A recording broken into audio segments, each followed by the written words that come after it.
Good morning, everyone from Beijing, China. I'm here. It's the first day of our two-day trainings with account managers and sales executives on developing not just resilience but mental toughness, and also how to handle the most challenging situations with a smile on your face. What techniques can we use? What strategies we can use to really develop this grit and mental toughness. And it's actually culturally such a different world than my view as a Western person. But ultimately, there is one thing that it's common to everybody in a sales world. It's situations becoming more challenges. We have more fears, even more obstacles in front of us that are actually pushing us out of our comfort zone.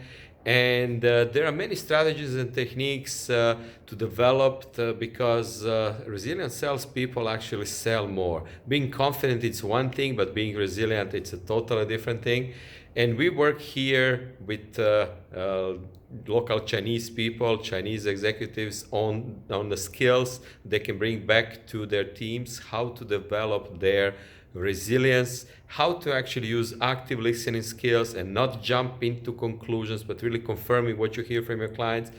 So the message for people who watch this video is develop your resilience. Nothing wrong with being more resilient. Mentally tough, it means actually being prepared for difficult situation, but resilience is what do you do with the unknown situation, and what do you do when you hear no you did not expect to do.